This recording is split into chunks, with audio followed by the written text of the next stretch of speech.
Have you ever built something your whole life only to have the person you loved most take it away with a smile? Have you ever been pushed out of your own home by your own child? Have you ever discovered that the key they desperately needed was the one thing you'd kept safe all along? I'm standing in the driveway of the house I'd lived in for 37 years, watching my daughter direct two moving men through the front door. They're carrying my mother's china cabinet, the one Tom and I drove 6 hours to pick up the week before he died. The cabinet smells like my mother's perfume even now, years after she passed. I can still see her polishing it every Sunday morning before church, can still hear her telling me it would be mine someday. Sarah doesn't even look at me. She's on her phone, her designer sunglasses pushed up on her head, her perfectly manicured hand waving toward the truck like she's conducting an orchestra. Those nails probably cost more than I spend on groceries in a week. The movers are taking my life and loading it into a storage unit I can't afford.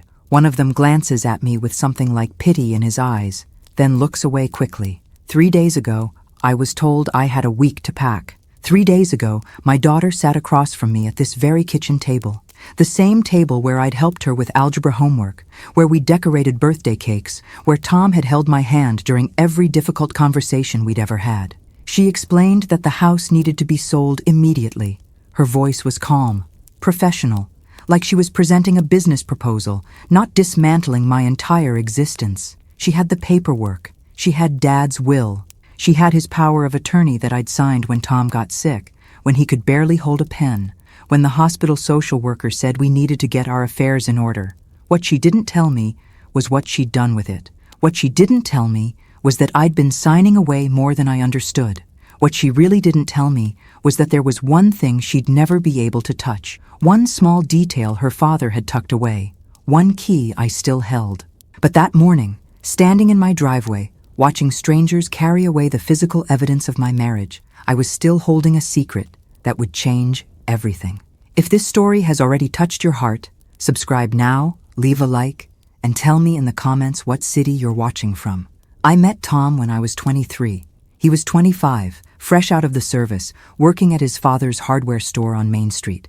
The store had been there since 1952, with creaky wooden floors and the smell of paint thinner and motor oil. I was a bookkeeper at the grain elevator, working in a tiny office with an adding machine that jammed constantly and a space heater that barely worked in winter. I'd come into the hardware store looking for a replacement part for my mother's broken kitchen faucet. Tom spent 20 minutes helping me find exactly the right piece, explaining how to install it, drawing little diagrams on the back of a receipt. His hands were calloused and strong. His smile was patient. When I thanked him, he asked if I'd like to get coffee sometime. We got married that fall in a simple ceremony at the Methodist church. My mother made my dress. Tom's father closed the hardware store for the afternoon so everyone could attend. We had the reception in the church basement with sandwiches and a sheet cake from the bakery downtown. We danced to records someone brought, and Tom held me like I was something precious. We spent our wedding night in a motel 2 towns over, and the next morning we came back and started our life. We bought this house 2 years later. It wasn't much back then. A small ranch with 3 bedrooms, 1 bath, and a garage that leaked when it rained. The walls were painted a dingy beige. The carpet was orange shag from the 70s. The kitchen cabinets were dark wood that made the whole room feel like a cave. But it was ours. We'd saved every penny. We'd scrimped and planned and dreamed. The day we got the keys, Tom carried me over the threshold, even though we'd already been married 2 years. He set me down in the empty living room and said, "This is where we're going to build our life." He was right. Every room in this house holds a memory I built with my own hands. I painted these walls at least 5 times over the years. First a soft yellow when Sarah was a baby, then a pale blue when she started school, then cream when Tom's father died and we inherited some of his furniture, then a warm gray when Sarah went to college, then white 2 years ago when Tom got sick and needed the rooms to feel clean and peaceful. I chose the tile in the bathroom when we finally saved enough to remodel the year Sarah turned 10. Tom did the work himself on weekends, patient and methodical, teaching Sarah how to mix grout while I handed him tiles. I planted the rose bushes out front the year Sarah was born, pink ones that bloomed every June without fail. Tom used to cut them and bring them inside, putting them in a mason jar on the kitchen table because we didn't own a proper vase. I refinished the hardwood floors on my hands and knees when Tom's back went out the summer he turned 48. I rented a sander from the hardware store his brother ran after their father died. I spent 2 weeks stripping decades of finish, filling scratches, applying new stain. My knees ached for months afterward, but those floors glowed like honey. I made the curtains in the living room from fabric I found on clearance at the Joann store in the next town over. Blue toil with little scenes of country life. I'd never sewn curtains before, but I figured it out. I made matching throw pillows. Tom said it looked like a magazine picture. I cooked 10,000 meals in that kitchen, maybe more. Pot roast on Sundays, spaghetti on Wednesdays, fish on Fridays during Lent, birthday cakes with Sarah's name written in careful frosting, Thanksgiving turkeys that barely fit in the oven, Christmas cookies in shapes of stars and trees and bells, casseroles for neighbors who were sick or grieving, soup for Tom when he came home cold from working outside. I knew every quirk of that kitchen. The burner that ran hot, the drawer that stuck, the cabinet hinge that squeaked, the exact spot on the counter where the morning sun hit. I nursed Tom through his final months in the bedroom we'd shared for 35 years. I set up a hospital bed next to our regular bed so I could sleep close to him. I learned to change IVs and manage medications and monitor oxygen levels. I learned to read his pain and the tightness around his eyes, to anticipate his needs before he had to ask. I held his hand through the worst nights. I read to him when he couldn't sleep. I played the old country music he loved. I told him stories about our life together, reminding him of trips we'd taken and moments we'd shared. I was there when he took his last breath on a Tuesday morning in April, with the window open and the smell of the roses drifting in. This house wasn't just walls and a roof. It was my life. It was every choice I'd made, every sacrifice, every moment of joy and grief and ordinary dailiness. It was proof that I'd existed, that my life had mattered, that Tom and I had built something real.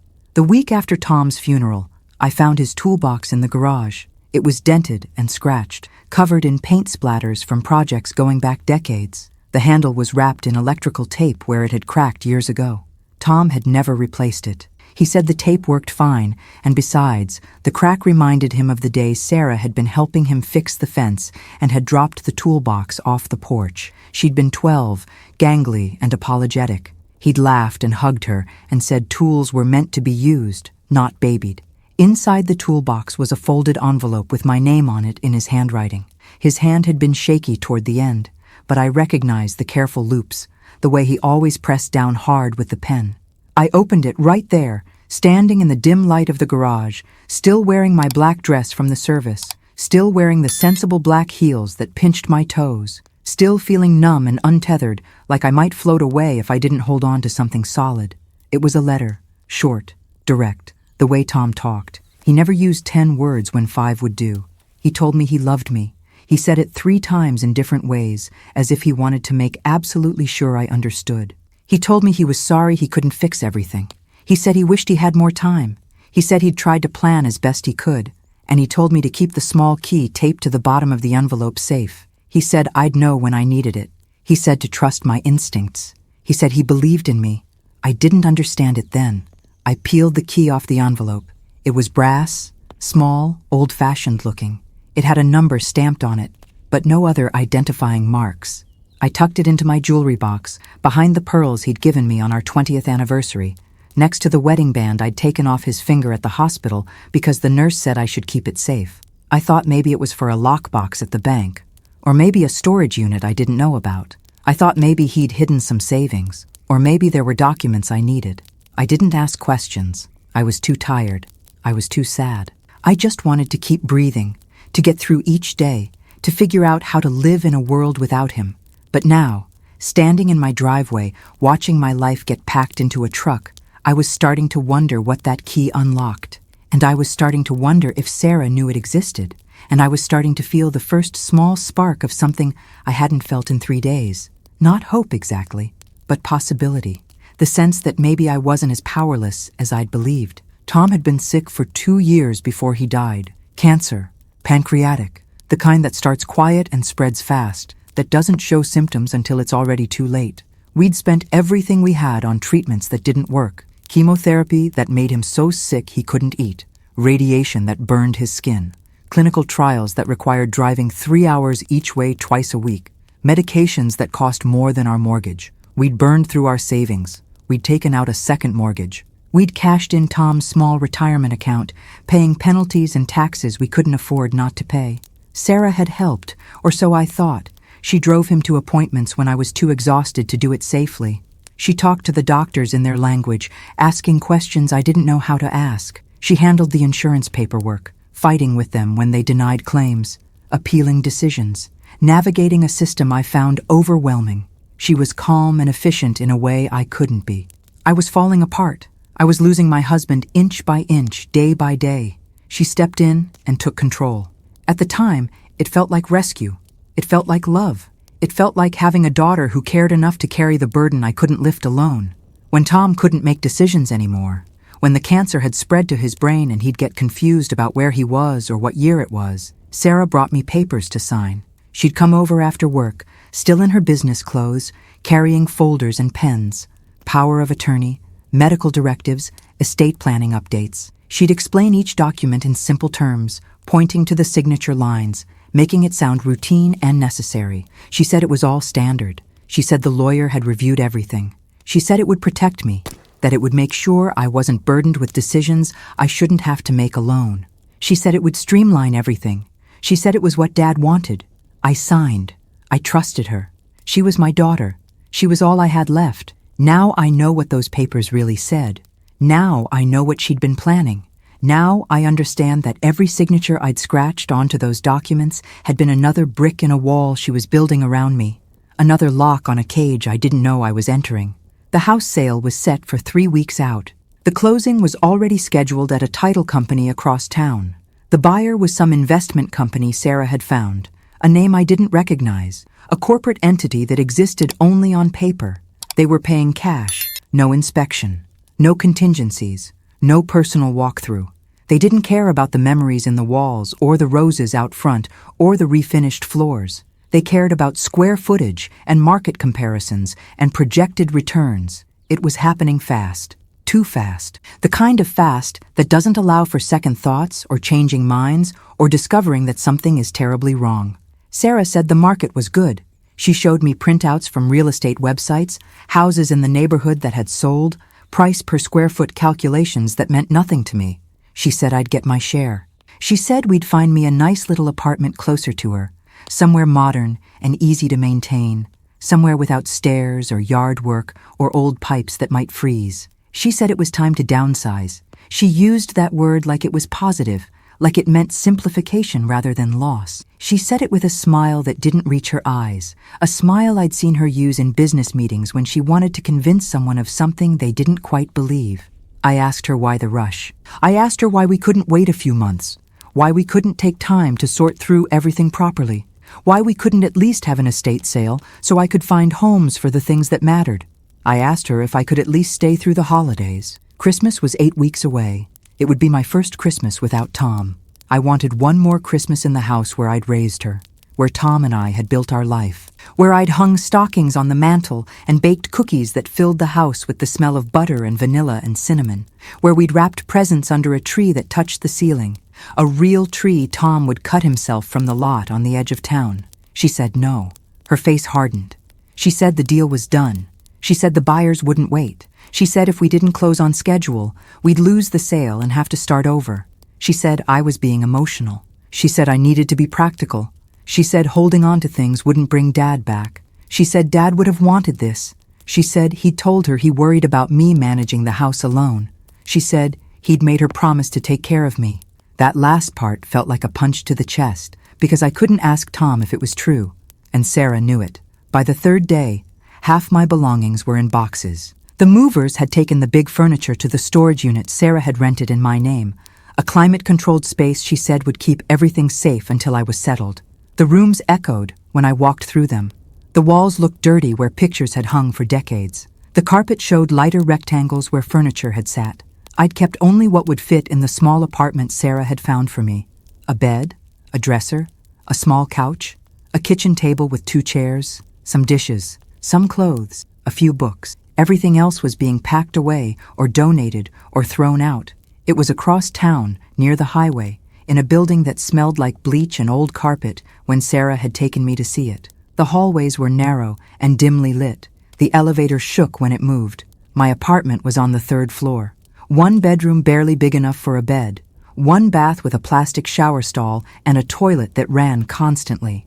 A kitchenette with a 2-burner stove and a half-size refrigerator and counters you couldn't even roll out pie dough on. A living area that might fit a love seat and a television. One window that looked out over the parking lot and the highway beyond, where trucks roared past at all hours. No garage, no yard, no roses, no room for my mother's china cabinet, no room for Tom's recliner, no room for the life I'd built. I was packing the last of the kitchen when I heard a car pull up outside. I recognized the sound of Sarah's white SUV before I saw it. She drove too fast always, braking hard, the engine loud and aggressive.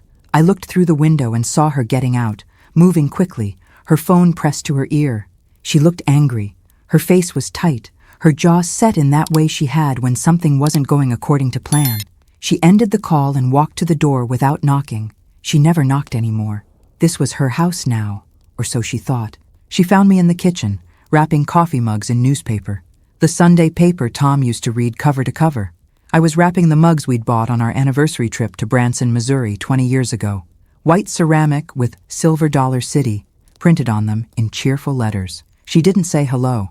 She didn't ask how I was doing. She didn't acknowledge that I'd been packing for 3 days, that I was exhausted, that my hands hurt from the tape and the cardboard.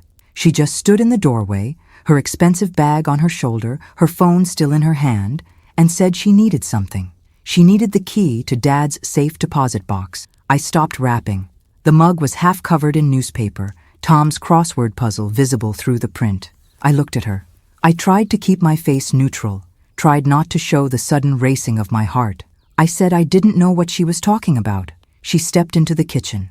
She set her bag on the counter, on the spot where the morning sun hit. She said Dad had a box at First National Bank downtown, the old brick building where we'd had our accounts for 40 years. She said he'd kept important documents there. She said she needed access to finish settling the estate.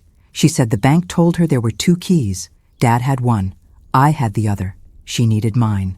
I felt my hands go cold despite the warm October afternoon. The small key in my jewelry box. The one Tom had left me with the letter. The one I'd tucked away and half forgotten in the chaos of the last 3 days. That's what she was talking about. She didn't know I had it. She was fishing. She was guessing. She was desperate. I could hear it in her voice, see it in the way she was standing too close, invading my space in my own kitchen. I told her I didn't have a key. I told her I didn't know anything about a safe deposit box. I told her Dad must have kept both keys himself, or maybe one was lost, or maybe the bank had made a mistake. I kept my voice steady. I kept wrapping the mug. I didn't meet her eyes. She didn't believe me. I could see it in the way she watched me, the way her eyes narrowed slightly. But she couldn't prove I was lying. She couldn't search my belongings without showing her hand completely, without admitting how desperate she was, without revealing that there was something in that box she needed badly. She stood there for a long moment, her jaw tight, her phone buzzing in her hand with messages she ignored. Then she said we'd deal with it after the move. She said the bank could drill the box open if they had to. She said it would cost money, but it didn't matter. But I could tell it mattered. I could tell she was rattled. I could tell this was a problem she hadn't anticipated. After she left, peeling out of the driveway too fast, I went to my bedroom. The room was nearly empty. The hospital bed had been picked up by the medical supply company. Tom's clothes were gone, donated to Goodwill months ago, except for one flannel shirt I'd kept because it still smelled like him. I opened my jewelry box. I took out the small brass key taped to the bottom of Tom's envelope. I held it in my palm and felt its weight. Light, but solid. Real. This was what she wanted. This was what Tom had protected. This was the trump card I didn't know I was holding. I needed to understand what was in that box before Sarah found a way to get it open. I needed to move fast. The house closing was in 2.5 weeks. Once that sale went through, Sarah would have full control of whatever money came from it. I'd be living in that apartment with no leverage, no options, and no way to fight back. I'd be dependent on her for everything, which I was starting to suspect was exactly what she wanted. I called the bank the next morning as soon as they opened. My hands shook as I dialed. I explained who I was. I explained that my husband had passed and I needed to access his safe deposit box. The woman on the phone was kind but firm, professional. She said I'd need to bring identification, the key, and proof of my right to access the box. She said if I was listed as a co-holder, it would be simple. If not, I'd need a court order, which could take months, which would mean Sarah would get there first. I asked if she could check the records. I gave her Tom's full name, his date of birth, his social security number. I waited while she typed. I could hear the clicking of her keyboard, the sound of other tellers helping customers in the background. The normalcy of it felt surreal.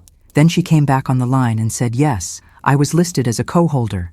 The box had been opened in 1988, the year we'd bought the house. Both our names were on the account. I could access it any time during business hours. I felt relief wash over me like warm water. Tom had made sure I had access. He'd planned for this moment, or something like it. He'd known I might need whatever was in that box. He'd left me the key and the letter because he'd wanted me to have it, to use it, to protect myself. Even dying, even in pain, even confused from the cancer in his brain, some part of him had been thinking ahead, trying to take care of me. I drove to the bank that afternoon. It was a Tuesday. The sun was bright and the air smelled like fallen leaves. I passed the hardware store where I'd met Tom. It was a coffee shop now. I passed the grain elevator where I'd worked. It was empty, the building tagged with graffiti. I passed the church where we'd gotten married. It looked smaller than I remembered. I parked in the small lot behind the bank and sat in the car for a minute, gathering courage, wondering what I was about to find. The building was the old red brick one downtown, the one that had been there since the 1920s. It had survived the Depression and 2 floods and the closing of Main Street when the highway bypass was built. I walked through the heavy glass doors.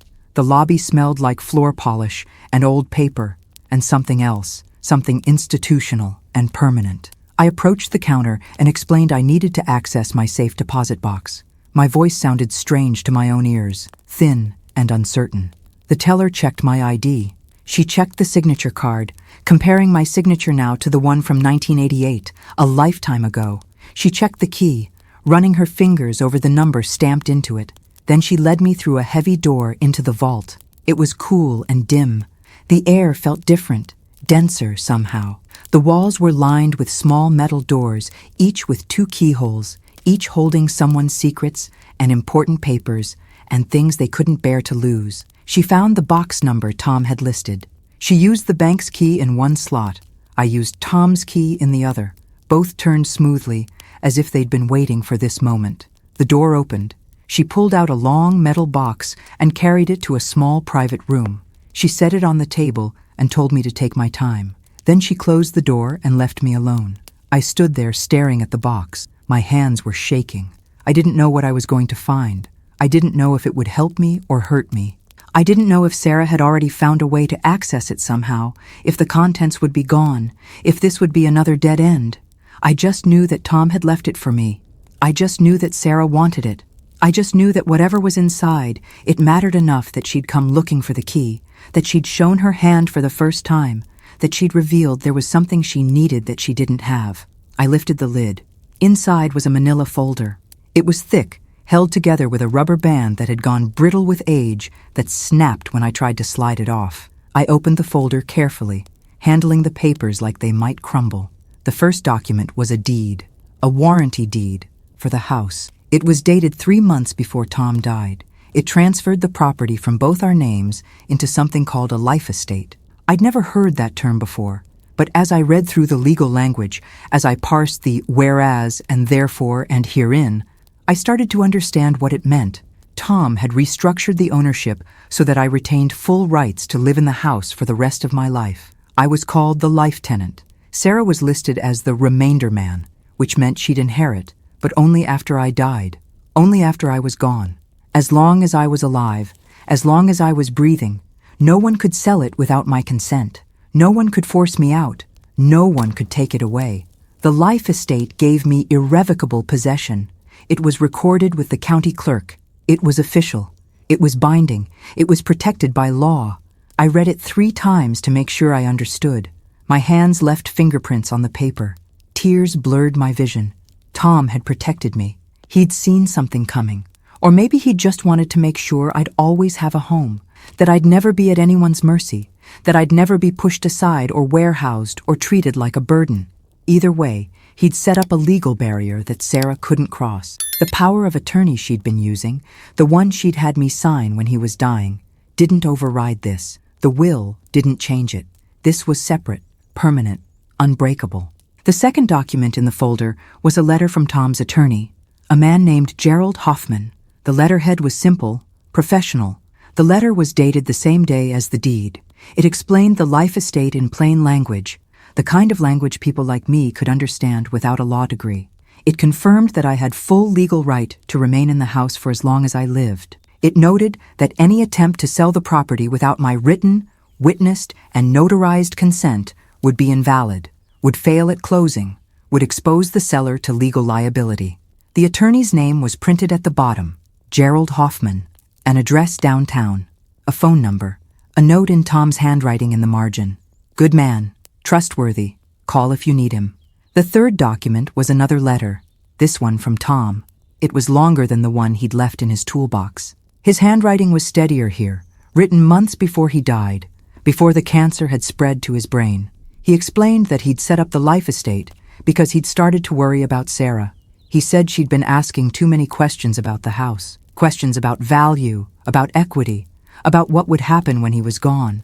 She'd been talking about investments and opportunities and how much money was tied up in real estate that wasn't generating income. She'd been pressuring him to update the will, to make sure everything was clear, to put her name on things while he was still alive to authorize it. He said he loved her, but he didn't trust her judgment anymore. He said she'd changed since her promotion at work, since she'd started making real money, since she'd moved into that big house in the new development with the golf course and the clubhouse. He said he wanted to make sure I'd be taken care of. He said he'd seen too many widows lose everything, moved into nursing homes by children who wanted the inheritance now rather than later, gaslit into thinking they couldn't cope, stripped of autonomy and dignity. He said he was sorry he couldn't tell me while he was alive. He said he'd been too sick, and he hadn't wanted to create conflict while he was dying. He said he hadn't wanted his last months to be filled with family drama and legal battles. He said he hoped I'd understand. He said he hoped I'd forgive him for keeping it secret. He said he trusted me to use this protection when I needed it. He signed it, "All my love, forever, Tom." I sat in that little room and cried. I cried because Tom had known. I cried because he'd seen what was coming before I did. I cried because he'd protected me from beyond the grave. I cried because I'd been so close to losing everything, days away from signing my life away, from accepting the story Sarah had written for me. I cried because I doubted him in those last months when he'd seemed paranoid, when he'd made comments about making sure I was taken care of, when he'd been secretive about his meetings with the attorney. I'd thought it was the cancer, the confusion, the fear of dying. I'd thought he was just trying to feel like he still had control over something. I hadn't understood he was building me a lifeboat. I cried because I missed him so much it felt like drowning, like my lungs couldn't quite fill with air, like grief was an ocean I'd never cross. I cried for the life we'd built together, for the years we'd never have, for the grandchildren he'd never see grow up, for the ordinary moments I'd taken for granted. I cried for the daughter I'd thought I had, for the relationship I'd believed was real, for the illusion that had shattered completely in the last 3 days. When I finally stopped crying, when I'd used all the tissues in my purse and had to dry my face with the hem of my shirt, I put the documents back in the folder. I closed the box. I walked out of the private room on shaky legs and found the teller. I told her I wanted to keep the box active. She said that was fine. There was an annual fee. It would be billed to the same account as always. She walked me back to the vault. We locked the box back in its slot, both keys turning, both locks clicking. I kept Tom's key in my purse, zipped into the inside pocket where I kept my emergency cash and my insurance cards. I didn't tell anyone what I'd found. Not yet. I needed to think. I needed a plan. I needed to understand my next move. I drove home slowly. The afternoon light was fading. Everything bathed in gold. The streets were quiet. I thought about Sarah. I thought about the last 2 years. I thought about all the papers I'd signed, how easily I'd trusted, how quickly I'd believed her narrative that she was helping. I thought about how she'd rushed the house sale, pushing me, pressuring me, giving me no time to think. I thought about the fact that she'd been planning this since before Tom died, maybe even while he was dying, while I was focused on keeping him comfortable, while I was reading to him and holding his hand and telling him it was okay to let go. I pulled into the driveway and sat in the car for a long time, engine off, the quiet settling around me. The house looked the same as always. The roses were blooming, late-season flowers, smaller but still pink, still mine. The porch light was on the timer Tom had installed. The mailbox had my name on it, Mrs. Tom Anderson, painted in careful letters. But now I knew something I hadn't known that morning.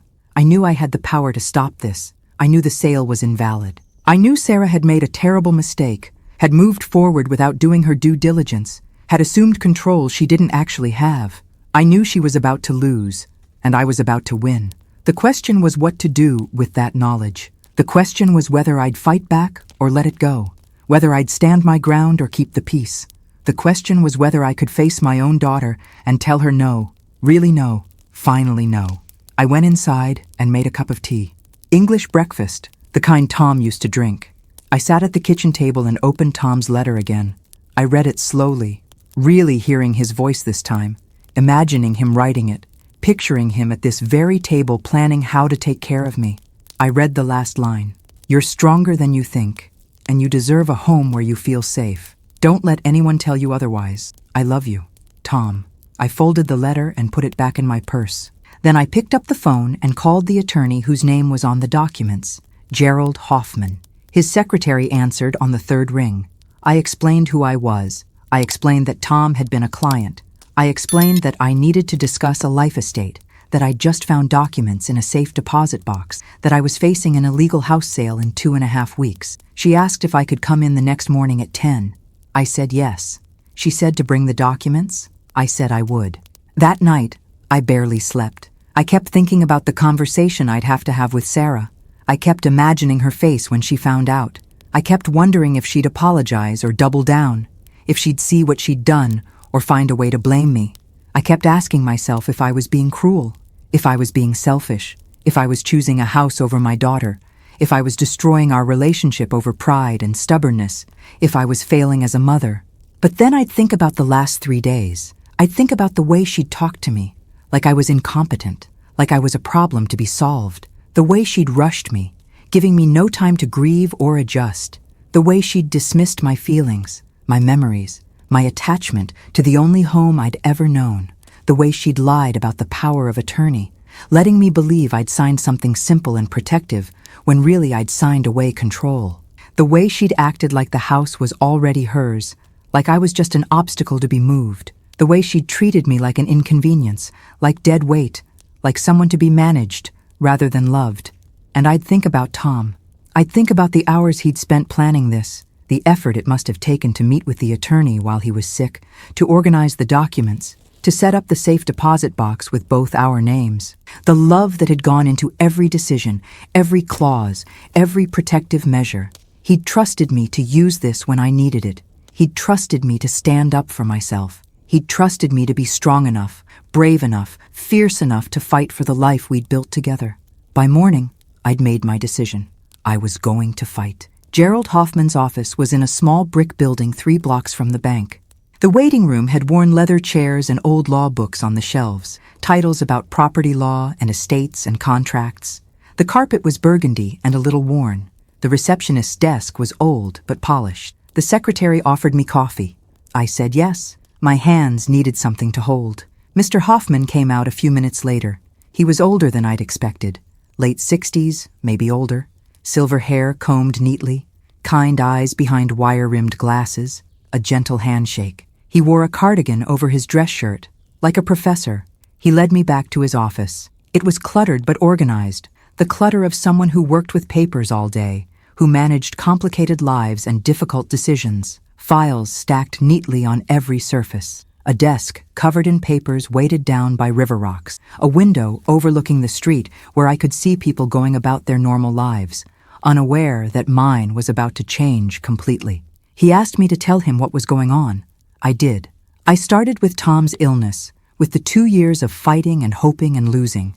I moved through Sarah's involvement, how she'd seemed helpful at first, how grateful I'd been for her support. I explained the power of attorney, the papers I'd signed, the trust I'd given. I described the house sale, the rushed timeline, the storage unit, the apartment I couldn't imagine living in. I told him about the safe deposit box, about the key Tom had left me, about finding the life estate deed. I showed him the deed and his own letter. I showed him Tom's letter.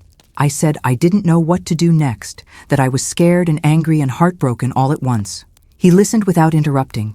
He took notes on a yellow legal pad in handwriting I couldn't read. When I finished, he leaned back in his chair and nodded slowly.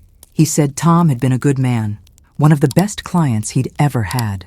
He said Tom had come to him 7 years ago initially, just for basic estate planning, wills and powers of attorney, the usual things. Then 3 months before he died, Tom had come back. He'd been thinner, obviously sick, but his mind had been sharp.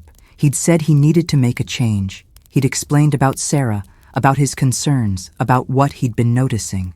He'd asked about options for protecting his wife without disinheriting his daughter, for ensuring I had security without creating immediate conflict. Mr. Hoffman had suggested the life estate. It was a common tool for exactly this situation. It would give me absolute security while still allowing Sarah to inherit eventually. It would protect me from being pushed out, from having my home sold out from under me, from being made homeless in my old age. Tom had understood immediately. He'd signed the papers right there. Mr. Hoffman had filed them with the county that same day. They were recorded, public record. Anyone could see them if they knew to look. I asked if the sale could go through without me. He said absolutely not. He said the life estate was recorded. He said any title search would show it. He said the buyer's attorney would catch it during due diligence, would see immediately that the seller didn't have clear title, didn't have authority to convey the property. He said if Sarah had represented to the buyer that she had full authority to sell, that there were no encumbrances or restrictions, she'd committed fraud. He said the sale would collapse the moment the buyer's lawyer saw the deed.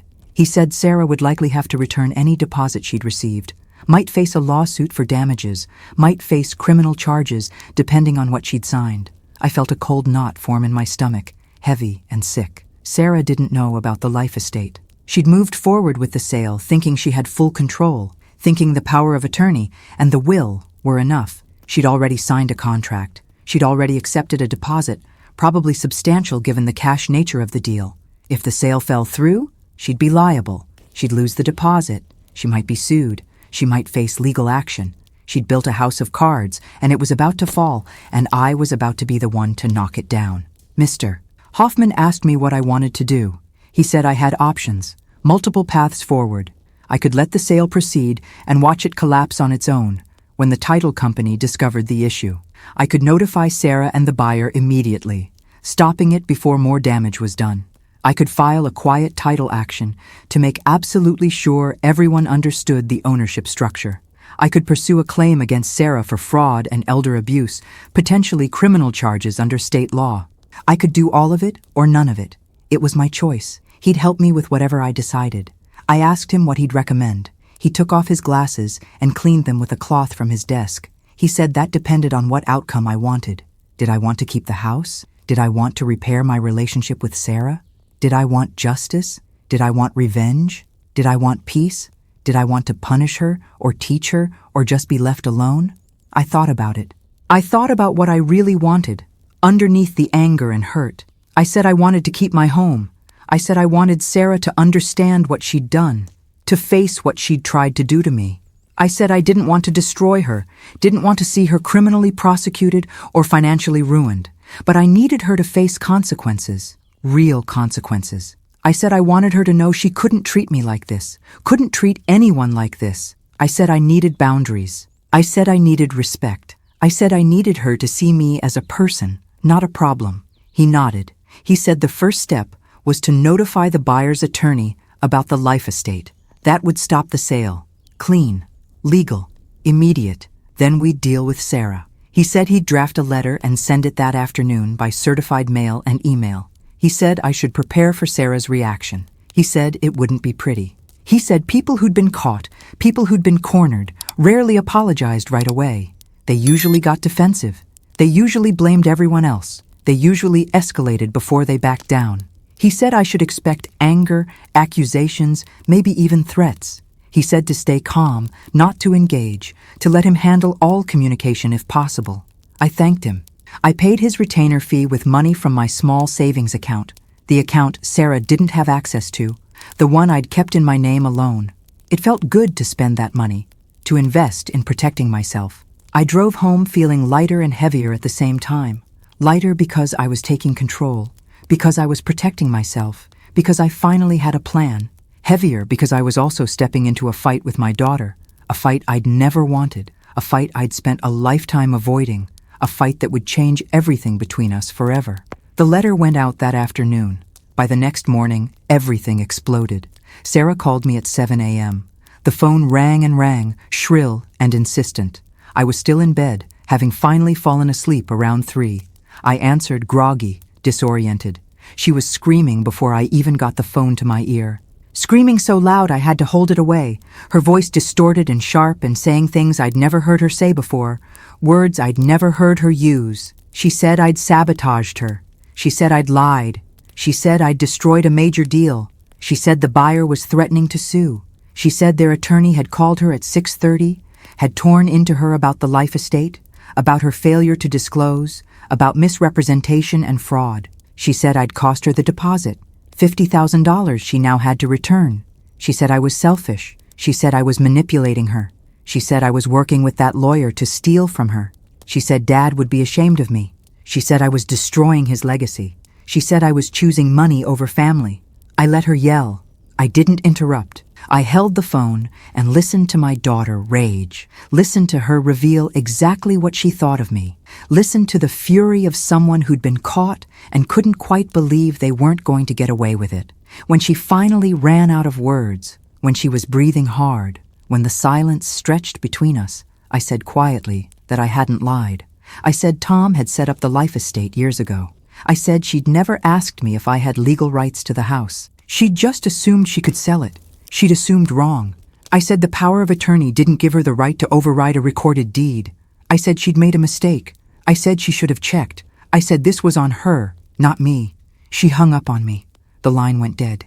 I sat there holding the phone, my hands shaking, adrenaline flooding my system. I'd never stood up to her like that. I'd never contradicted her so directly. I'd spent her whole life smoothing things over, keeping peace, avoiding conflict, and now I'd just drawn a line in the sand, had just said no in a way I couldn't take back. An hour later, she was at my door. She didn't knock. She used the key she'd never returned, the one I'd forgotten to ask for. She walked in like she owned the place, which I guess she'd thought she did, which I guess she'd been planning to.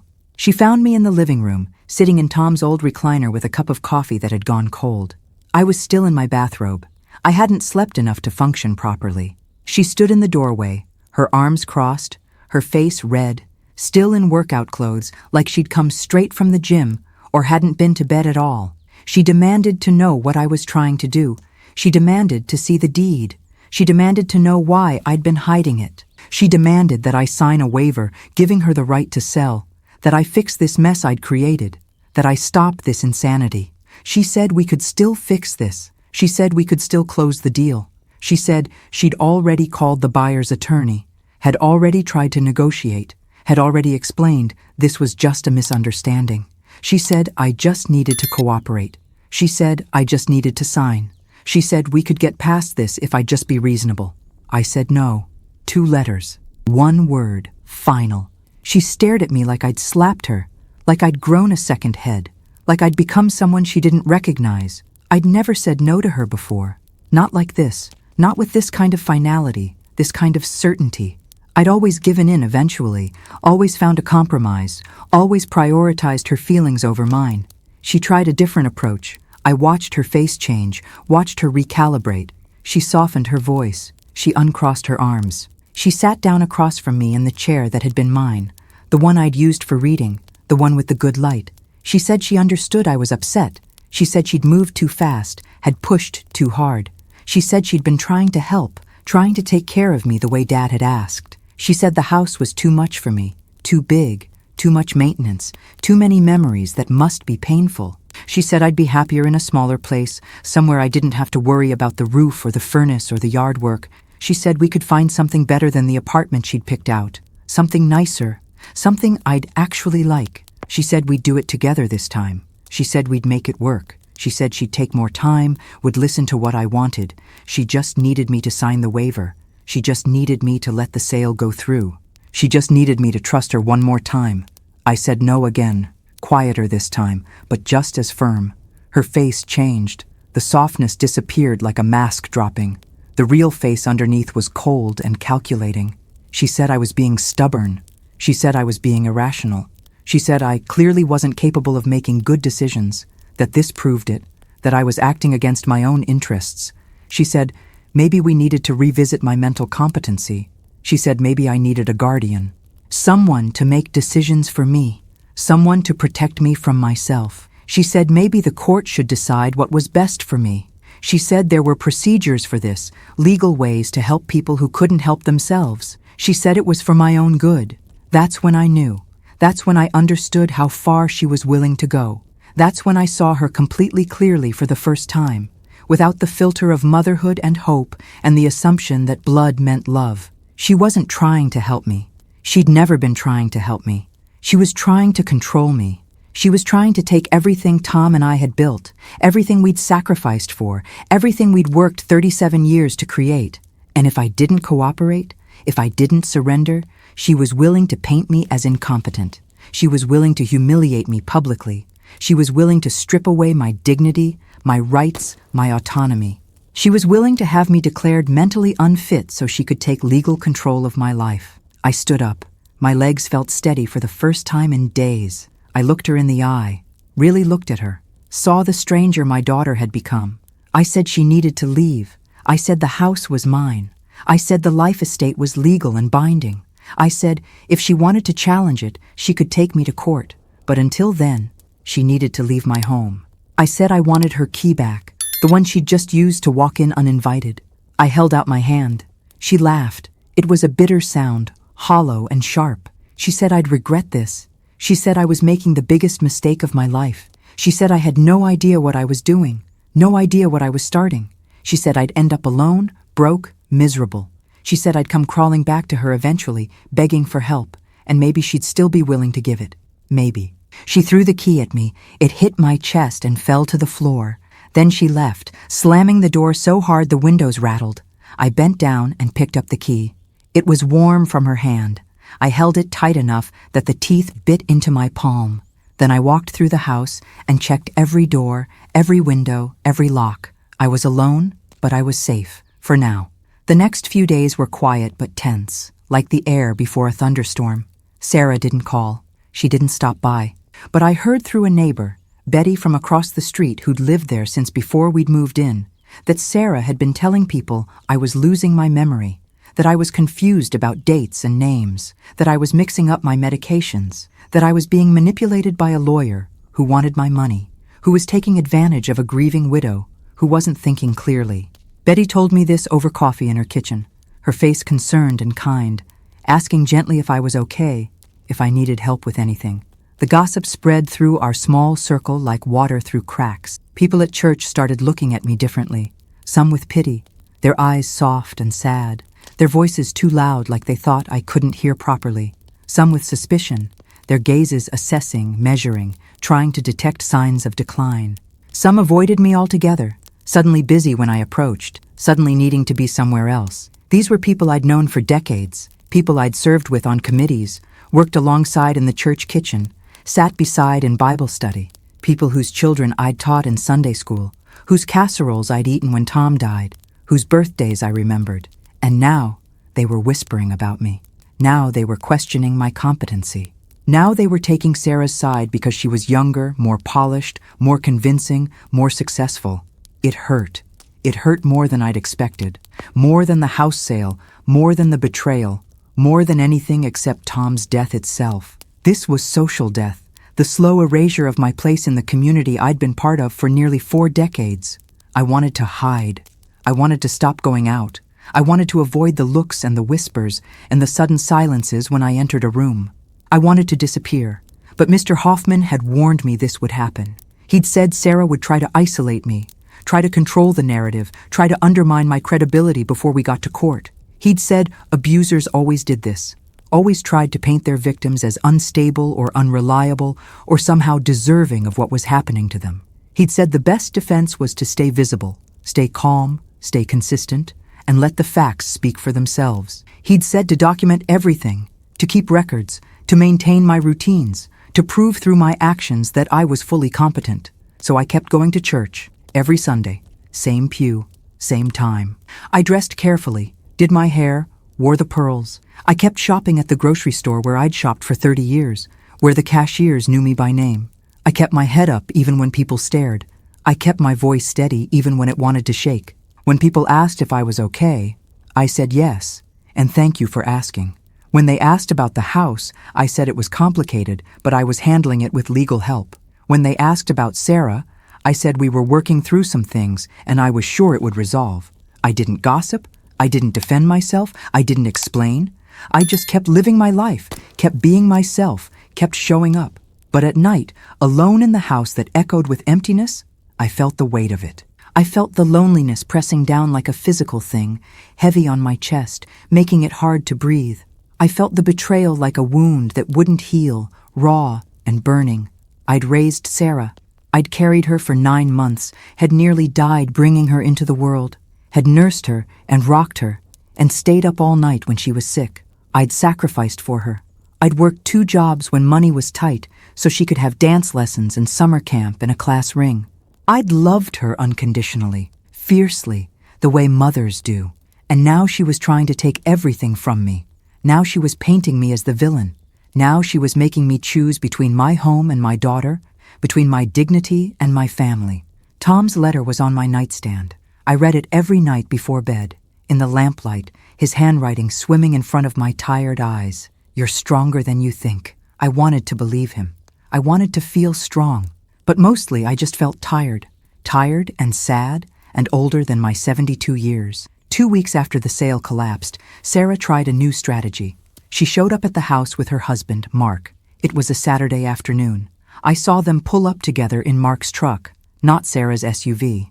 They got out slowly, deliberately, like they'd rehearsed this. I'd always liked Mark. He was quiet and steady, the kind of man who listened more than he talked. He worked in IT for a regional insurance company. He coached their son's baseball team. He mowed their lawn on Saturday mornings with precise diagonal lines. He brought Sarah flowers on her birthday. He seemed like a good man, the kind of son-in-law Tom had been proud of. But as they sat across from me at the kitchen table, as they exchanged glances and pulled out prepared materials, I realized he was part of this too. He'd chosen his side. Sarah did most of the talking. She was calm now, controlled, like she'd had time to gather herself and plan a new approach. She said they'd been discussing options with their own attorney. She said they wanted to make peace. She said fighting wasn't good for anyone, especially not for the kids, who were asking about me, wondering why they couldn't see Grandma anymore. She said they had a proposal that would work for everyone, that would let us all move forward. She pulled out a folder, leather-bound and professional, and slid it across the table. The leather squeaked against the wood. Inside was a contract, multiple pages, official-looking. She said it was a family agreement. It would let me stay in the house for 5 years, guaranteed. After that, the house would be sold, and the proceeds split according to Dad's will, which left everything to her with provision for my care.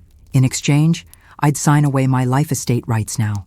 I'd relinquish the legal protection Tom had put in place. She said it was generous. She said 5 years was a long time, more than enough time to adjust, to downsize when I was ready, to make the transition on my terms. She said it gave me time. She said it protected everyone's interests. She said it was fair. Mark nodded along. He said it seemed like a reasonable compromise. He said it would avoid legal battles that would cost everyone money and emotional energy. He said it would keep the family together. He said they just wanted everyone to be happy. He said the kids needed their grandmother. He used them like a weapon, like a bargaining chip, and I hated him a little for it. I read through the contract slowly. It was 4 pages of legal language, dense paragraphs of whereas and notwithstanding and herein agreed. But the core was simple, brutally simple. I'd give up permanent security for temporary permission to stay. I'd trade my legal rights for a promise that could be broken, that could be renegotiated, that depended on Sarah's goodwill. I'd surrender the protection Tom had built for me in exchange for what Sarah was willing to allow. And 5 years from now, when I was 77, I'd be right back here, facing another move, another loss, another fight, but with no protection, no leverage, no options. I closed the folder. I slid it back across the table. The leather squeaked again. I said no. Sarah's face tightened. Her jaw clenched. She said I wasn't being reasonable. She said 5 years was a long time. She said I'd probably want to move by then anyway, that the house would be too much for me, that I'd be ready for assisted living or a retirement community. She said this was my chance to end the conflict, to make things right, to be part of the family again. She said if I didn't sign, things would get worse, much worse. She said she'd have no choice but to pursue legal action. She said she'd file for a competency evaluation. She said I'd spend all my savings on lawyers defending myself. She said I'd end up with nothing, alone and broke, and it would be my own fault. She said I was choosing a house, a building, over my family, over my daughter, over my grandchildren. I looked at Mark. I asked him directly if he understood what they were asking me to do. I asked him if he'd give up his home, his security, his rights for a 5-year rental agreement. I asked him if he thought that was fair. I asked him if he'd want his mother to sign something like this. He didn't answer. He looked at Sarah like he was asking permission to speak. Then he looked down at his hands. Big hands, calloused from yard work and home repairs. Hands that had helped Tom fix the deck one summer. The two of them working in the heat, passing tools, sharing a cooler of beer. He wouldn't meet my eyes. I said I wanted them to leave. Sarah stood up fast enough that her chair scraped against the floor, a harsh sound. She grabbed the folder, clutched it to her chest. She said I was making a huge mistake. She said I was choosing a house over my family, possessions over people, money over love. She said I was going to end up alone, bitter, forgotten. She said she'd done everything for me, and this was how I repaid her. She said I'd regret this for the rest of my life, however long that was. Then she walked out. Mark followed, glancing back at me once. I saw something in his eyes that might have been regret, might have been shame, might have been nothing at all, but he still left. After they were gone, I sat at the table for a long time. The house was so quiet I could hear the clock ticking in the living room, the refrigerator humming, a car passing on the street outside. The afternoon sun slanted through the window, the same way it had slanted every afternoon for 37 years. I thought about what Sarah had said. I thought about the choice she'd framed, the either-or she'd presented like it was inevitable. House or family, security or relationship, dignity or peace, money or love. But that wasn't the real choice. That wasn't actually what was happening here. The real choice was whether I'd let her define the terms, whether I'd accept her framing, whether I'd believe her narrative. The real choice was whether I'd accept crumbs when Tom had left me a full table. The real choice was whether I'd believe her threats or trust the law, trust Tom, trust myself. I called Mr. Hoffman. It was Saturday afternoon, but he'd given me his cell number, had told me to call any time. He answered on the second ring. I told him about the meeting.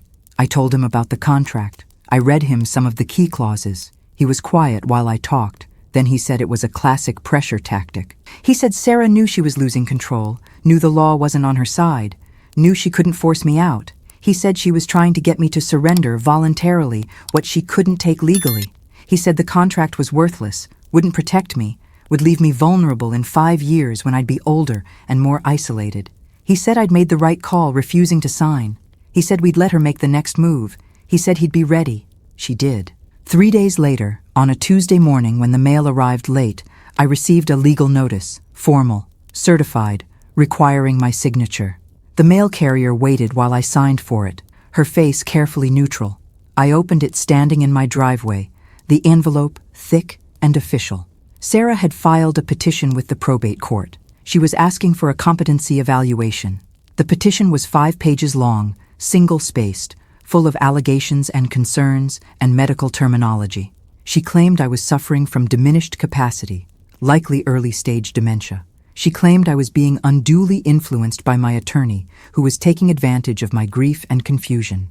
She claimed I was unable to manage my own affairs, evidenced by my refusal to cooperate with reasonable estate planning, my irrational attachment to a house I couldn't maintain, my isolation from family, my suspicious and paranoid behavior. She claimed I needed a conservator to protect me from myself and from those who would exploit me. She was asking the court to appoint her as my conservator, giving her legal authority over my finances, my medical decisions, my living arrangements, my life. I read the petition twice, standing in my driveway, the paper shaking in my hands. My heart was racing, my breath came short. This was it. This was how far she'd go. This was the nuclear option. She was willing to have me declared incompetent. She was willing to take away my legal rights, my autonomy, my personhood. If she succeeded, she'd control everything. My house, my money, my medical decisions, my freedom. She'd be able to sell the house regardless of the life estate, because I wouldn't be legally competent to object. She'd be able to move me into a facility. She'd be able to make every decision about my life. I'd become a legal child, powerless, voiceless, dependent. I went inside and called Mr. Hoffman immediately. My hands were shaking so hard I could barely dial. He answered, and I tried to explain, but my voice kept breaking. He told me to breathe, to slow down, to read him the first page. I did. He was silent for a moment. Then he said not to panic. He said we'd fight this. He said these petitions were common in estate disputes, used as weapons to intimidate and control. He said the court wouldn't take away my rights without clear evidence. He said he'd file a response immediately that day. He said we'd request an independent evaluation, not one Sarah controlled. He said we'd show the court exactly what was happening here, that this was about money and control, not about my mental capacity. He filed the response that afternoon. He argued that I was fully competent, managing my own affairs successfully, making rational decisions to protect my legal rights. He submitted evidence of my recent activities, my bank statements showing I paid bills on time, my medical records showing I attended appointments and managed medications appropriately, affidavits from neighbors attesting to my mental clarity. He requested that the court order an independent evaluation, not one selected by Sarah. He argued that Sarah had a massive conflict of interest, a direct financial motivation to have me declared incompetent. He pointed out her attempt to sell my house without authority, her loss of a $50,000 deposit, her obvious anger at being caught. He noted the timing, coming immediately after the failed house sale and my refusal to sign away my rights. He painted a picture of financial elder abuse, not genuine concern. The court scheduled a hearing. It was set for 3 weeks out, November 15th, a Wednesday morning at 9. In the meantime, I had to undergo an evaluation. A court-appointed psychologist, a stranger who would test me, question me, assess me, and write a report that would determine whether I retained my rights or lost everything. The psychologist's name was Dr. Patricia Morrison. She called me the next day to schedule an appointment. Her voice was professional but kind. She said she'd come to my home, that it would be more comfortable for me there. We set it for the following Tuesday at 10 in the morning. She said to plan for about 2 hours. She said to have any medications available for review, any medical records I had, any documents related to my daily functioning.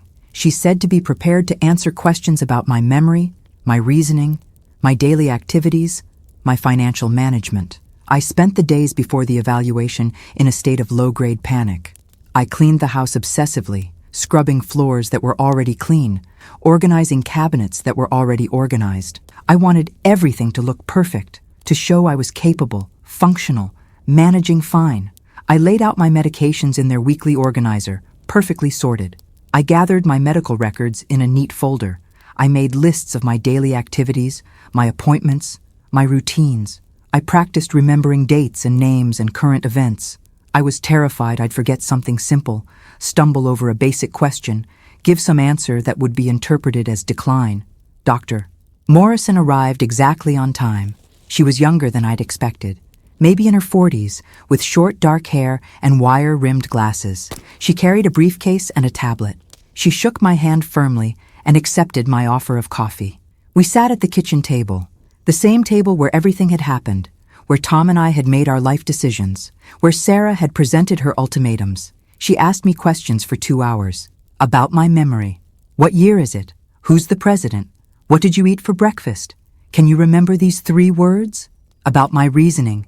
If you had $15 and spent 8, how much would you have left? Why do we have laws? What would you do if you smelled smoke in your house? About my daily routine. Walk me through a typical day. How do you manage your medications? How do you handle bill paying? About my relationships. Tell me about your family. How often do you see friends? What social activities do you participate in? I answered everything honestly, carefully, trying not to sound too rehearsed or too defensive. I showed her my checkbook, balanced to the penny. I showed her that I paid my bills on time, that I managed my utilities and insurance and property taxes without help. I showed her my calendar with appointments marked, doctor visits, church activities, volunteer shifts at the library. I showed her the meals I cooked, the freezer full of food I'd prepared and labeled. I showed her the books I was reading, 3 stacked on my nightstand. I showed her that I was managing just fine, that I was fully capable, that there was nothing wrong with my mind. She asked about Tom's illness. She asked about my grief. She asked how I was coping. I told her the truth, that it was hard, that I missed him every day, that some mornings I still reached for him in bed. But I also told her that I was functioning, that I was taking care of myself, that I understood he was gone, and I had to keep living. She asked about Sarah. This was harder. I tried to be fair, to not sound vindictive or paranoid. I explained about the house sale, about the power of attorney, about the life estate I'd discovered. I explained that we'd had a disagreement about the best way forward. I said I believed Sarah thought she was helping, but that I needed to make my own decisions about my life. I showed her the documents from the safe deposit box. I showed her Tom's letter. I explained that this was about respecting my husband's wishes and my own right to choose where I lived. At the end, she asked me directly, "Do you feel competent to manage your own affairs?" I said yes. She asked, "Why do you think your daughter filed this petition?" I said I thought she was frustrated and worried about money she'd expected to receive. She asked, "If the court appointed a conservator, how would you feel?" I said it would devastate me, that it would take away everything I'd worked for, that it would dishonor Tom's efforts to protect me. She closed her tablet. She said she'd submit her report to the court within a week. She said she couldn't discuss her findings with me, that it would be up to the judge, but she shook my hand and held it for a moment. She said I'd done well. Her eyes were kind. I took that as a good sign, the only good sign I had. The 3 weeks before the hearing were the longest of my life.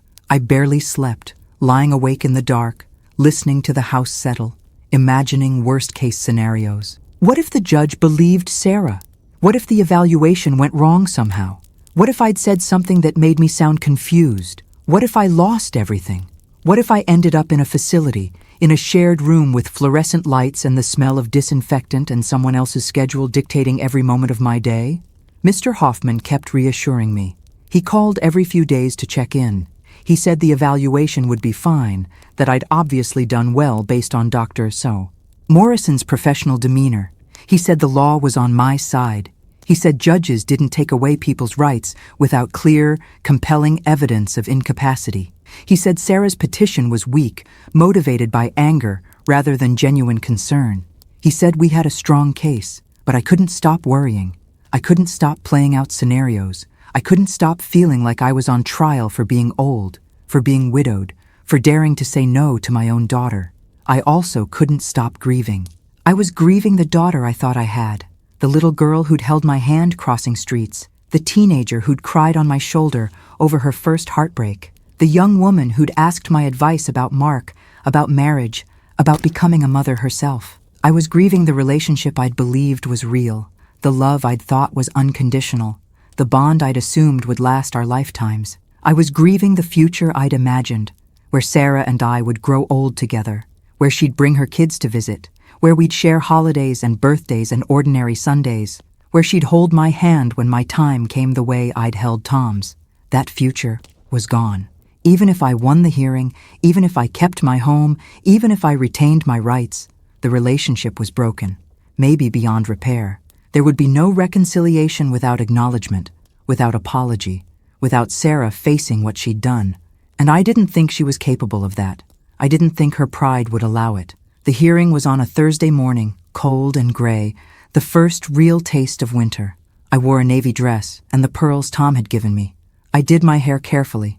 I put on makeup, something I'd barely bothered with since Tom died. I needed to look competent, put together, capable. I arrived early with Mr. Hoffman. He'd driven to my house and picked me up, not wanting me to have to navigate the courthouse parking alone, not wanting me to arrive flustered or lost. We met in the hallway outside the courtroom. He went over what to expect one more time. He said Sarah would testify first. Her lawyer would present evidence. Then I'd testify. Dr. Morrison would testify. The judge would ask questions. Then the judge would rule, either that day or within a few days. Sarah arrived 10 minutes later with her attorney, a man in an expensive suit with silver at his temples. They looked professional and prepared. Sarah wore a dark suit, her hair perfect, her makeup flawless. She looked like success, like competence, like someone a judge would believe. She didn't look at me. She walked past like I was invisible, like I was already gone. We went into the courtroom. It was smaller than I'd expected, paneled in dark wood, smelling of furniture polish and old paper. Wooden benches, a judge's bench elevated above everyone else, an American flag in the corner, a few rows of seats. We sat on opposite sides. The judge came in, an older woman with gray hair pulled back, glasses on a chain. We stood. Then we sat again. Sarah testified first. She talked about Tom's illness, her voice steady and sorrowful. She talked about how hard it had been on me, how I'd fallen apart, how I'd needed so much help. She talked about how I'd struggled after he died, barely eating, barely sleeping, barely functional. She said I'd been forgetful, repeating stories, forgetting appointments, forgetting to take medications. She gave specific examples. I'd missed a dental appointment in July. I'd called her twice in one day asking the same question. I'd left the stove on overnight. She said she'd been worried for months. She said she'd tried to help. She said she'd tried to arrange for me to move somewhere safer, smaller, easier. She said I'd pushed her away, had become suspicious and defensive. She said the lawyer had taken advantage of me, had convinced me that my family was trying to hurt me, had isolated me further. She said I was being manipulated. She said I needed protection. She said this with tears in her eyes, with her voice breaking, and if I hadn't known better, even I might have believed her. Her voice was steady. Her examples were specific. She sounded believable, genuinely concerned, a loving daughter trying to help her aging mother. I felt my chest tighten. She was good at this. She was convincing. I could see the judge taking notes, could see the court reporter's fingers flying across the keys. Then it was my turn. Mr. Hoffman asked me questions. I talked about my daily life. I talked about managing my bills, my checkbook balanced monthly.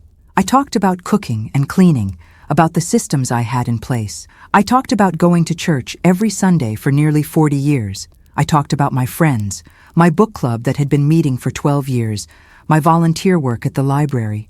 I talked about caring for Tom during his illness, about the complex medical decisions I'd made, about managing his medications and his comfort.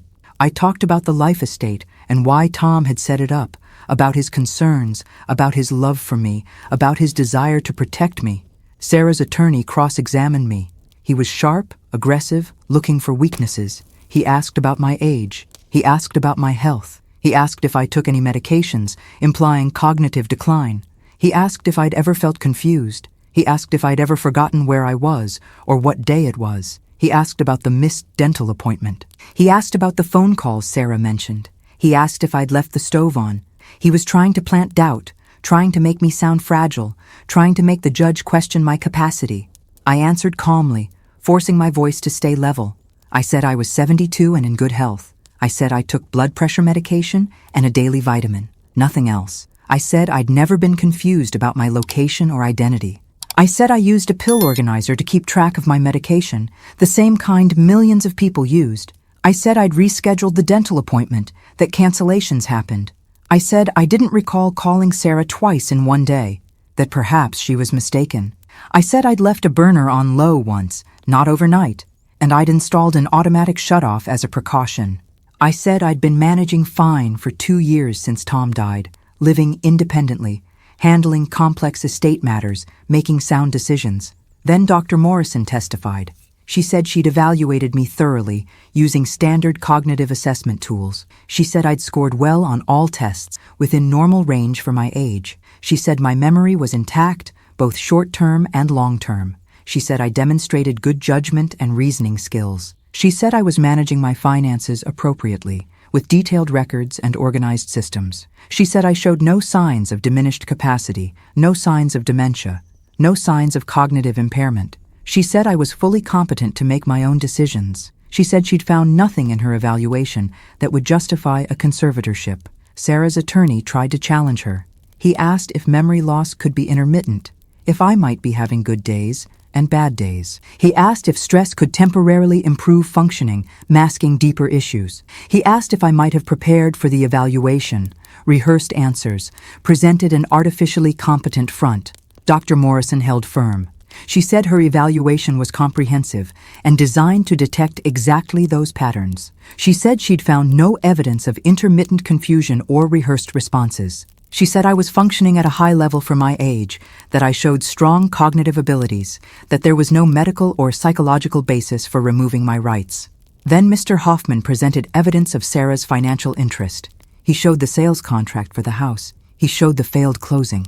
He showed the $50,000 deposit Sarah had to return.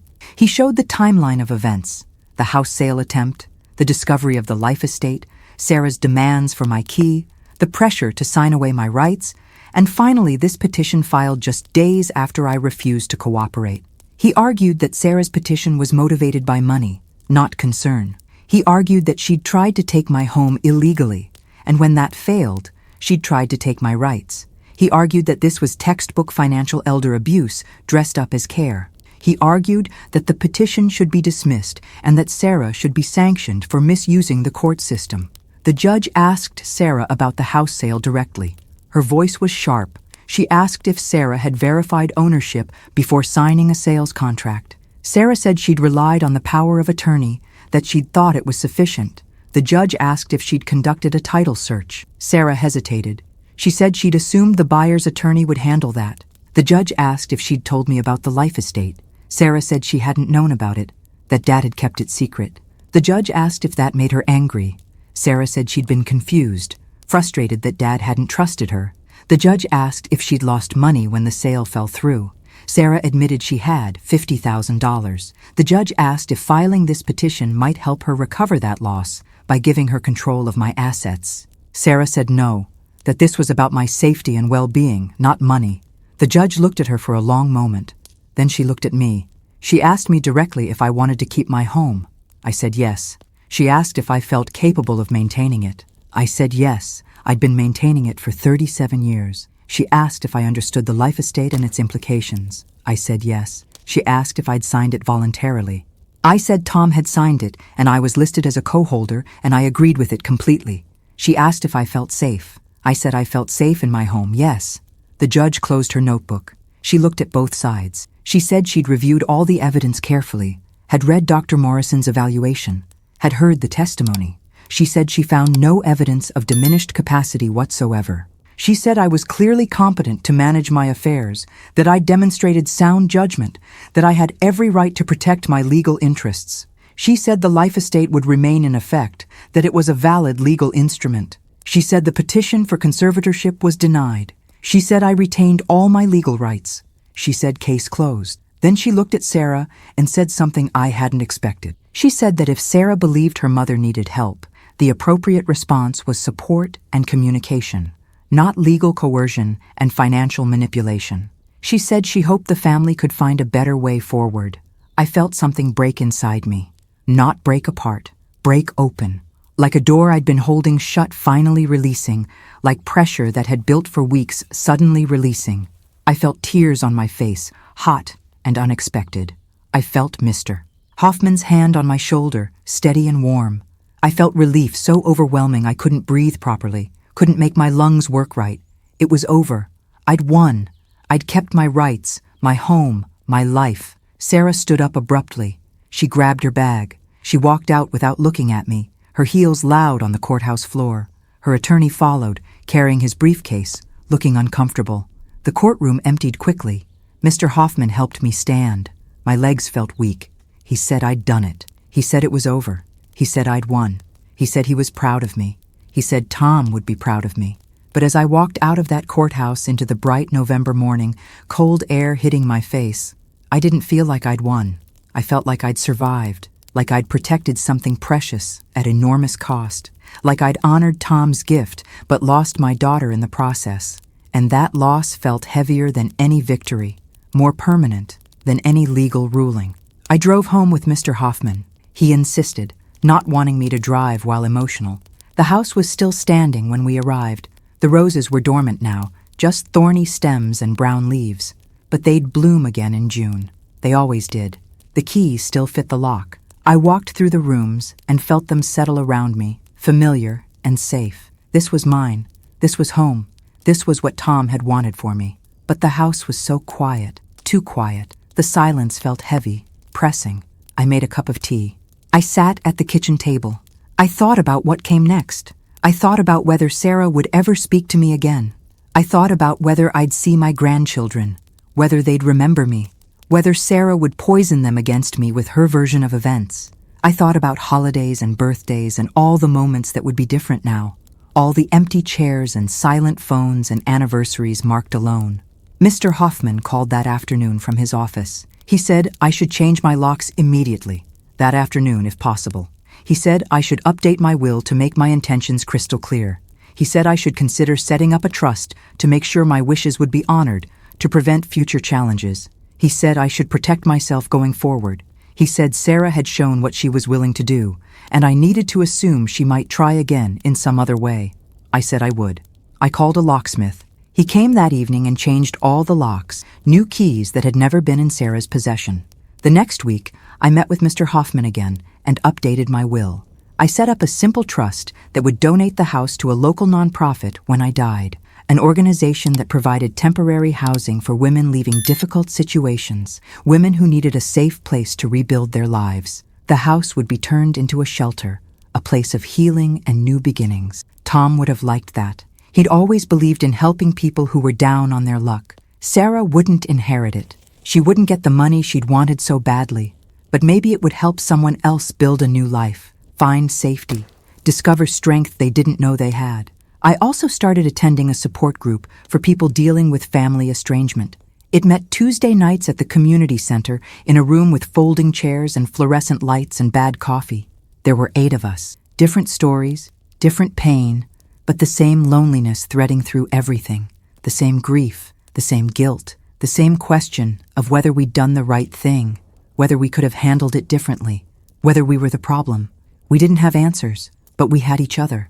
And that helped more than I'd expected. It helped to know I wasn't alone, wasn't crazy, wasn't uniquely broken. Thanksgiving came. I spent it with Betty from across the street and her sister whose kids lived out of state. We cooked a small turkey, made simple sides, watched the parade and old movies. It wasn't what I'd imagined. It wasn't Tom carving the turkey while I fussed with the gravy. It wasn't Sarah and Mark and the kids crowded around the table. But it was peaceful, and I was grateful for that. Grateful for kind neighbors, grateful for my home, grateful for safety. Christmas was harder.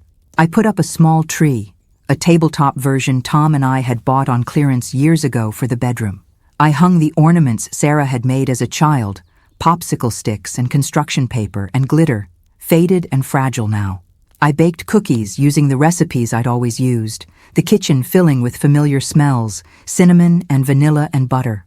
I wrapped presents for Betty and the people from my support group, small things, just to have something to wrap.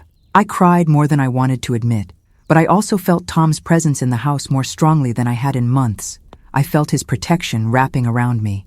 I felt his love in every corner of every room, and I knew I'd made the choice he'd wanted me to make. In January, something unexpected happened. My phone rang on a Saturday morning. I almost didn't answer, had been screening calls since the hearing, but I recognized Mark's number. I hesitated, then answered. His voice was quiet, uncertain. He asked if he could stop by, if we could talk. He said he'd be alone. I said yes, curious and wary and hopeful in equal measure. He came that afternoon. He sat at the kitchen table where he'd sat with Sarah months before, but this time he looked different, tired, older, uncertain in a way Mark never looked. He'd always been so confident, so sure. Now he seemed diminished somehow.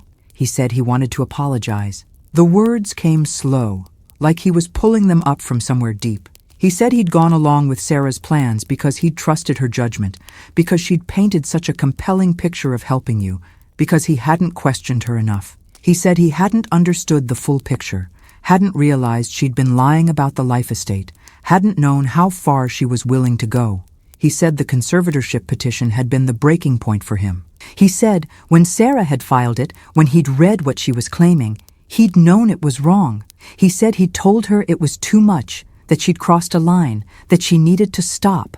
He said they'd been fighting ever since, barely speaking, sleeping in separate rooms, talking about separation. He said he couldn't speak for Sarah. He said he didn't know if she'd ever apologize, didn't think her pride would allow it. He said she'd convinced herself she'd been trying to help, that you were the problem, that she'd done nothing wrong. He said she couldn't admit she'd been motivated by money, by greed, by wanting the inheritance now instead of waiting. But he wanted me to know that he was sorry. He wanted me to know that he'd been wrong. He wanted me to know that the kids missed me, asked about me constantly, didn't understand why we never visited Grandma anymore. I asked about my grandchildren. My voice broke saying it. He said they asked about me all the time. He said they missed the cookies I used to bake, the stories I used to tell, the way I'd let them help me in the garden. He said Sarah had told them I was sick, not feeling well, that I needed rest. He said he'd been thinking about bringing them by, if I'd be okay with that. He said it would have to be when Sarah wasn't home, when she was at work or traveling for business. He said it would be complicated. He said Sarah would be furious if she found out. But he thought the kids needed their grandmother. He thought it was wrong to keep us apart. He asked if I'd want that. I said yes. I said I'd like that more than almost anything. I said I missed them desperately. I said they were welcome any time, always. I said I understood the complications, and I wouldn't create problems for him, wouldn't put him in an impossible position. I just wanted to see them, to be part of their lives in whatever way was possible. He brought them the next Saturday afternoon. Sarah was at a conference 2 states away. My grandson was 7 now, taller than I remembered, his voice deeper. My granddaughter was 5, missing her 2 front teeth, full of energy and questions. They ran through the house like they'd never left, like no time had passed. They showed me their school pictures, told me about their soccer team and their teacher and their friends. They helped me bake chocolate chip cookies, the kitchen filling with laughter and flour dust and the smell of butter and sugar. For 3 hours, the house felt full again, full of life, full of joy, full of the sounds I'd been missing, full of the future I'd thought I'd lost. When Mark took them home, sticky with cookie dough and happy, he said he'd bring them back. He said he'd figure out a regular schedule, maybe every other weekend when Sarah had plans. He said the kids needed this. He said I deserved this. He said it wasn't fair what Sarah had done, and he was going to do what he could to make it right. I thanked him. I told him he was a good man. I told him I was grateful. I told him it meant more than he could know. Sarah never apologized. I didn't expect her to. Some bridges burn so completely that there's nothing left to rebuild, nothing but ashes and the memory of what used to connect 2 shores. But Mark kept bringing the kids, once a month at first, testing the waters, then twice a month, then every other weekend, a regular schedule the kids could count on. Sarah never stopped him. Maybe she was too proud to admit she wanted to. Maybe she was too angry to care. Maybe she was relieved that someone else was managing it, that she didn't have to make the decision herself. I didn't know. I didn't ask. I just accepted the gift of my grandchildren and tried not to think about the daughter I'd lost. Spring came. The roses bloomed again, pink and fragrant, covering the thorns. I pruned them carefully, fed them, talked to them the way I always had. I planted new vegetables in the garden Tom had built, tomatoes and peppers and beans climbing up poles. I repainted the porch, a fresh coat of white that made everything look clean and new. I fixed the leak in the garage, finally, calling a handyman who charged less than I'd expected. I made the house mine in ways I'd never done when Tom was alive, making decisions without consultation, choosing colors I preferred, arranging furniture for my comfort alone. I joined a garden club that met on Wednesday mornings. We visited each other's yards, shared seeds and cuttings, swapped advice and stories. I started volunteering at the library twice a week, shelving books and helping with the computer classes for seniors. I learned that life could be smaller and still be full, that you didn't need a big family or a crowded calendar to have purpose. I learned that peace was worth protecting, that saying no was sometimes the most loving thing you could do. I learned that home wasn't just a place. It was a feeling. It was safety. It was dignity. It was the knowledge that you couldn't be moved against your will, that you had rights and boundaries and someone who'd loved you enough to protect them. I kept Tom's letter in my jewelry box next to the key. I read it sometimes when I needed to remember why I'd fought, why I'd stood my ground, why I'd said no when every instinct told me to keep the peace and preserve the relationship at any cost. You're stronger than you think, and you deserve a home where you feel safe. Don't let anyone tell you otherwise. I love you. Tom. He'd been right. I was stronger than I'd thought, stronger than I'd believed possible. I'd faced my daughter in court. I'd defended my rights. I'd protected what Tom had built for us, and I'd kept the home where we'd built our life, where we'd loved each other, where his presence still lingered in every corner. The house is still standing. The roses still bloom every June, pink and perfect. The key still fits the lock. And I'm still here, living the life Tom wanted for me. A life where I'm safe. A life where I'm respected. A life where I make my own choices. A life where I have grandchildren who visit and bake cookies with me and tell me about their days. A life where I have neighbors who care and friends who understand and a community that sees me for who I am, not who someone else wants me to be. I'm 72 years old. I live alone in the house I've called home for 37 years. My daughter doesn't speak to me, but I have peace. I have dignity. I have safety. I have the roses Tom and I planted together. I have the floors I refinished. I have the memories we built in every room. I have the protection Tom put in place because he loved me enough to look ahead, to see what might happen, to build walls of law around me so I'd always have a place to stand. Some days are hard. Some days I miss Sarah so much it feels like a physical pain, like something vital has been torn away. Some days I wonder if I should have handled it differently, should have compromised more, should have chosen relationship over principle. But then I remember the way she talked to me, the way she tried to control me, the way she was willing to strip away my rights, my autonomy, my personhood, and I know I made the right choice, the only choice that honored Tom's sacrifice and my own worth. The truth is that love without respect isn't really love. It's control dressed up in caring words. It's manipulation wearing the mask of help, and I deserve better than that. Tom knew I deserved better than that. That's why he protected me. That's why he gave me the key. That's why he trusted me to use it when the time came. I used it. I fought. I won. And now I'm living the rest of my life on my own terms, in my own home, with my own choices. That's what Tom wanted for me.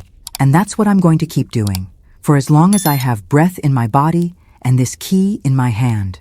If this story has touched your heart, subscribe now, leave a like, and tell me in the comments what city you're watching from. That helps us keep sharing stories of strong women, families, and the unexpected turns of life.